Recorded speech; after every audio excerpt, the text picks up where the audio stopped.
मैं अपने साथी माननीय सदस्य गौरव गोगोई जी के से सहमत हूँ। बहुत सारे महत्वपूर्ण उन्होंने बिंदु उठाए और अध्यक्ष महोदय मुझसे ज़्यादा मेरे रिश्ते शायद हमारे विपक्ष के लोग ज़्यादा जान रहे हैं और जितना विपक्ष के लोग नज़र रखेंगे मैं समझता हूँ उतना रिश्ते और मजबूत हो जाएंगे। अध्यक्ष महोदय, मैं आंदोलन को बहुत दूर से देख रहा था और उस आंदोलन में जो जीत के बाद नारा लगा, एक नारा लगा अध्यक्ष महोदय, सरकार के खिलाफ नारा लगा कि सरकार को ये अहंकार था कि सरकार झुकती नहीं है, लेकिन उन्हीं नई पीढ़ी के लोगों ने ये वो नारा दिया, झुकाने वाला चाहिए, सरकार भी झुकती है और सरकारों को झुकाना भी नौजवानों को आता है। सरकार झुकी और स्वीकार किया उन्होंने। जो करोड़ों नौजवान जो मांग कर रहे थे कि सबसे पहले जो मंत्री जी हैं वो इस्तीफा दें, और बिंदु दूसरे अलग हैं जो हम लोगों को जानकारी में मिल रहा है। अध्यक्ष महोदय, सरकार हर विषय पे स्वीकार किया है, लेकिन पता नहीं अध्यक्ष महोदय ये बात समझ में नहीं आ रही है कि सदन में उन आश्वासनों को क्यों नहीं रख रही है सरकार, जो सहमति बनी है। और उसके बाद अध्यक्ष महोदय हम लोगों ने देखा कि जब मंत्री जी लौटे हैं, मंत्री नहीं रहे, उसके बाद सदन के बाहर उनका स्वागत किया गया। अध्यक्ष महोदय, जो स्वागत हुआ उसके लिए हमें कोई शिकायत नहीं है, लेकिन माननीय सदस्यों को कितनी बड़ी राहत मिली होगी, कितने बड़े संकट से बचाया उन्होंने। एक प्रधान जी को हटा करके प्रधानमंत्री बचा लिया आपने। और ऐसा अध्यक्ष महोदय आंदोलन किसी ने नहीं देखा। इस आंदोलन में नई पीढ़ी के लोग, कम उम्र के लोग निकल करके आ गए और जो नारे दिए गए, ये सरकार पिछले कई वर्षों से नकारात्मक प्रचार पर टिकी हुई थी, नकारात्मक राजनीति करती थी और न जाने कितने हजार करोड़ रुपए खर्च किए होंगे सरकार ने नकारात्मक राजनीति के लिए। लेकिन नई पीढ़ी को मैं बधाई देना चाहता हूं, उनके मनोबल को और उनकी एकता को, और जिस तरीके से उन्होंने प्रचार किया, अंततः सरकार को झुकना पड़ गया।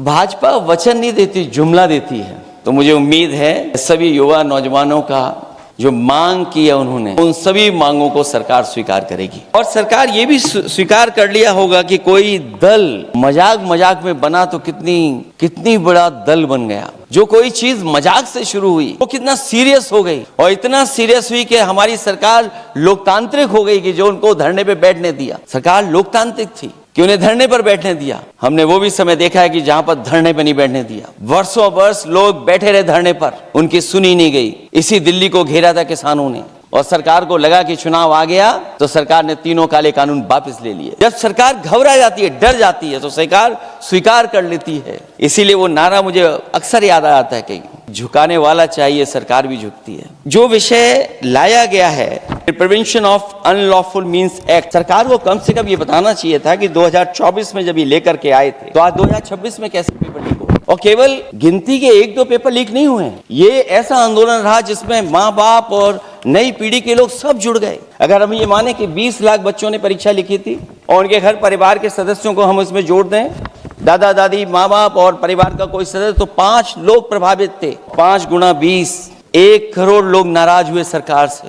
और अक्सर हम पॉलिटिकल लोग हैं, हम लोग जानते हैं जब कभी आंदोलन करते हैं तो कितनी तैयारी करानी पड़ती है, गाड़ियों का इंतजाम, खाने का इंतजाम और इंतजाम। लेकिन ये पहला आंदोलन देखा जिसमें माँ बाप भी जुड़ गए और कहा कि जाओ बच्चों आंदोलन करो, हम आपके साथ हैं। ये पहला आंदोलन ऐसा देखने को मिला है।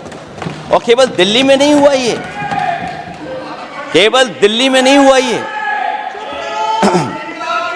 अगर ये बात गलत है, अगर ये बात अध्यक्ष महोदय गलत लग रही है तो देश के होम मिनिस्टर साहब को ले आइए, वो सब एक्सप्लेन कर देंगे। पहला आंदोलन जिसमें माँ बाप ने साथ दिया, क्योंकि परीक्षा से कितना दुखी हैं लोग। ये जो परीक्षाएं लीक हुई हैं, कई महीनों पहले ये किताब बना दी थी। बस अध्यक्ष महोदय, जो लोग चढ़ावा चोरी नहीं बचा पाए वो पेपर लीक कैसे बचा पाएंगे? जो भगवान के दरबार से दान गायब हो गया, दान चला गया, वो लोग पेपर लीक बचाएंगे?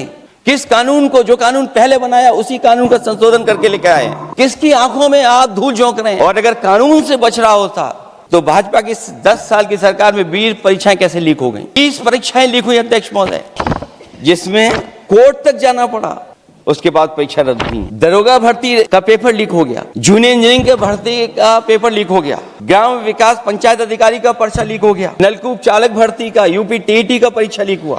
और एक बार नहीं हुआ, 3 बार पेपर लीक हुआ यूपी टेट का। हाई स्कूल बोर्ड का परीक्षा लीक कर दिया, इंटरमीडिएट की बोर्ड की परीक्षा लीक, इंटरमीडिएट का फिर परीक्षा का लीक हुआ, कई बार हुई। सिपाही भर्ती लीक हुई, आप सोचिए कितनी परीक्षाएं लीक हुई हैं। और नीट परीक्षा कोई पहली बार लीक नहीं हुई, दोबारा लीक हो गई, कानून बनने के बाद लीक हुई। सहायक प्रोफेसर भर्ती लीक, लेखपाल भर्ती लीक हुई। जैसे स्टेट जो सबसे बड़ा स्टेट है, यहाँ से प्रधानमंत्री चुन करके आते हो, वहां तक पेपर लीक हो जा रहा है। और जो संस्था परीक्षा एग्जामिनेशन करा रही है, वो एनटीए में भी आउटसोर्स कर दिया आपने।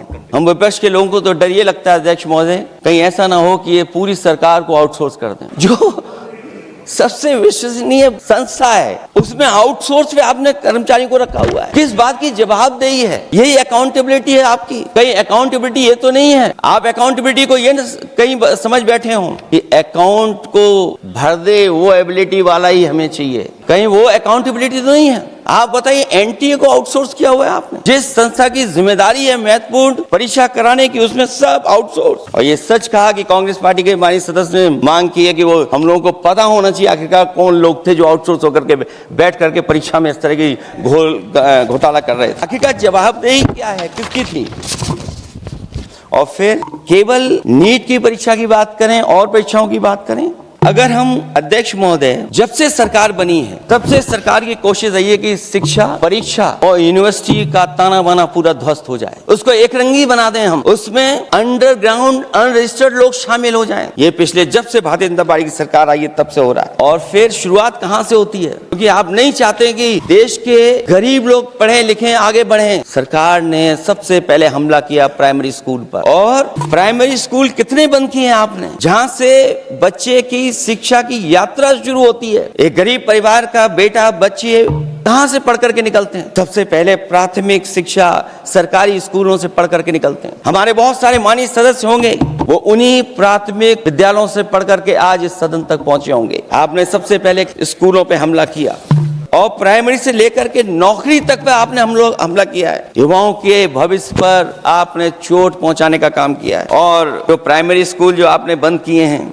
वो इसीलिए बंद किए आपने कि पिछड़े, दलित और गरीब के वर्ग के परिवारों के बच्चे पढ़ लिख न जाएं। क्योंकि आज भी अगर हम देखते हैं प्राइमरी स्कूल में कौन पढ़ने जा रहा है? सबसे समाज के गरीब परिवार के बच्चे पढ़ करने जा रहे हैं। सबसे पहला हमला आपने वही किया। और इसलिए किया क्योंकि नींव पर ही अगर हमला होगा तो ये आगे नहीं बढ़ पाएंगे। जो आंकड़े सरकार के बताए गए हैं, 1 लाख से ज्यादा सरकारी प्राइमरी स्कूल बंद कर दिए सरकार ने। और अगर ये बात गलत है तो हमें उम्मीद है सरकार इस पर भी जवाब देगी। और अगर हम आंकड़े निकालें तो जो आंकड़े दिखाई दे रहे हैं, यूपी में सबसे ज्यादा प्राइमरी स्कूल बंद हुए हैं। ये सरकार के आंकड़े हैं कि 7 लाख से ऊपर विद्यालय थे जो अब 6 लाख रह गए हैं। और यूपी में तो सबसे ज्यादा बंद हुए हैं। उत्तर प्रदेश में 26,386 सरकारी प्राइमरी स्कूल बंद कर दिए सरकार ने। और केवल प्राइमरी स्कूल बंद नहीं किए हैं, नौकरी पे भी हमला किया है। 69,000 शिक्षक भर्ती को लेकर के बड़े पैमाने पर घोटाला किया गया। और घोटाला इतना बड़ा है कि वो सभी कोर्टों में गए हैं और पिछले कई वर्षों से आंदोलन कर रहे हैं। कोई स्थान नहीं बचा अध्यक्ष महोदय जहां पर वो शिक्षक भर्ती के लोग न गए हों। मंत्रियों के यहाँ गए हैं, आंदोलन किया है, हाई कोर्ट गए, सुप्रीम कोर्ट गए हैं। लेकिन देखिए सरकार भी कमाल की है कि सरकार उनको नौकरी नहीं देना चाहती। और इसलिए नौकरी नहीं देना चाहती है क्योंकि उन्हें भर्ती गलत की है। और भर्ती में जिन लोगों का अधिकार छीना है वो सबसे ज्यादा पिछड़े और दलित परिवार के बेटे, जिनका अधिकार इस सरकार ने छीना है। और ये अगर बात नहीं ठीक है, हमें उम्मीद है कि सरकार इसका भी जवाब देगी। माध्यमिक स्कूलों को भी बंद किया जा रहा है और बड़े पैमाने पे स्कूल बंद हुए हैं। और जो बोर्ड की परीक्षाएं लीक हुई हैं, पूरे देश में बड़े पैमाने पर बोर्ड परीक्षाओं के पेपर लीक किए गए हैं। अध्यक्ष महोदय, हम जानना चाहते हैं कि आखिरकार 10वीं और 12वीं के पेपर लीक क्यों हो रहे हैं? 10वीं और 12वीं के पेपर लीक क्यों हो रहे हैं? इसके लिए अगर कोई सरकार के पास जवाब हो तो बताएं। और जो बच्चियों ने जान दी है नीट की परीक्षा में, जब परीक्षा का पेपर लीक हो गया है, अध्यक्ष महोदय, मैं अपनी तरफ से, पार्टी की तरफ से और सभी की तरफ से उन्हें श्रद्धांजलि देता हूं। और हमें उम्मीद है कि सरकार उन बच्चों की मांग मानेगी जिन बच्चों ने ये शर्त रखी है कि उनके परिवार के लोगों को 1 करोड़ मुआवजा दिया जाए। जब उच्च शिक्षा में जिस तरीके से भर्ती हो रही है अध्यक्ष महोदय, जो उच्च शिक्षा की भर्ती है उसमें जो अपॉइंटमेंट हो रहे हैं उनके बारे में तो क्या चर्चा करें कि जब संस्था पे सबसे ऊपर बैठा व्यक्ति ही अन्याय करेगा तो पूरी संस्था में अन्याय होगा। जब से ये सरकार आई है, जो बड़ी बड़ी संस्थाएं हैं, उन सब संस्थाओं में एक रंगी लोगों को बैठा करके उन संस्थाओं को ध्वस्त करने का काम कर रहे हैं। और न केवल उन संस्थाओं को खराब कर रहे हैं, बल्कि अध्यक्ष महोदय, उत्तर प्रदेश में एक स्वतंत्र सेनानी उनके नाम पर यूनिवर्सिटी बनी, मौलाना जौहर यूनिवर्सिटी बनकर के तैयार हो गई। इन्होंने कोई सरकारी यूनिवर्सिटी नहीं बनाई, और अगर कोई प्राइवेट यूनिवर्सिटी बन भी गई है, उसको भी हथौड़ा लेकर के तोड़ने की तैयारी कर रहे हैं लोग। ये नफरत की राजनीति कहां लेकर के पहुंचा देगी। और जब से बीजेपी की सरकार आई है, तब से नफरत की राजनीति और दूसरे लोगों के साथ किस तरह का व्यवहार हो रहा है, उन्हें कहीं भी न्याय तक नहीं दिला पा रही सरकार। और जब नौकरी की बात आ जाए, अध्यक्ष महोदय, अग्निवीर भर्ती में भी जो हर साल में कितनी भर्ती होती थी, कभी 80,000 भर्ती हुआ करती थी, अब भर्ती केवल 10,000 हो पा रही है। आखिरकार अध्यक्ष महोदय, सरकार नौजवानों की पढ़ाई और नौकरी पे हमला क्यों कर रही है, और नौकरी पे हमला क्यों हो रहा है? जब आप ये कहते हैं कि हमारे नौजवान हमारी डेमोग्राफिक डिविडेंड बन करके आए हैं, कहीं यही नौजवान हमारी आपदा न बन जाए, इसके बारे में भी सरकार को सोचना चाहिए। और मैं ये जरूर कहना चाहता हूं कि अध्यक्ष महोदय, अगर शिक्षा अच्छी होगी, परीक्षा सच्ची होगी, तो तरक्की भी पक्की होगी। और ये तरक्की नहीं चाहते हैं, इसीलिए शिक्षा पर और परीक्षा पर हमला कर रहे हैं। मैं इन्हीं शब्दों के साथ अध्यक्ष महोदय आपका धन्यवाद देता हूं। और जो बिल लेकर के आए हैं आप, बिल तो 24 में भी लेकर के आए थे आप, तो 24 में बिल लेकर के आए, तो उसके बाद नीट परीक्षा का पेपर लीक क्यों हो गया, ये आप बता देना मंत्री जी। आपको एक कानून बनाने के बाद दूसरा कानून बनाना पड़ रहा है, ये क्या वजह है? और आपको मंत्री जी का स्वागत इसलिए करना पड़ रहा है कि आपको संकट से बचा लिया। और अगर अखिलेश जी तो समाजवादी है, मैं पूछना चाहता हूँ कि छात्रों का आंदोलन के बाद सरकार उनका बात सुन के पार्लियामेंट में बिल लेके आता है, ये अच्छा है, या जो आंदोलन होता है तो उसको कुचलने के लिए देश में इमरजेंसी लगा देता है, वो अच्छा? आप बता दीजिए।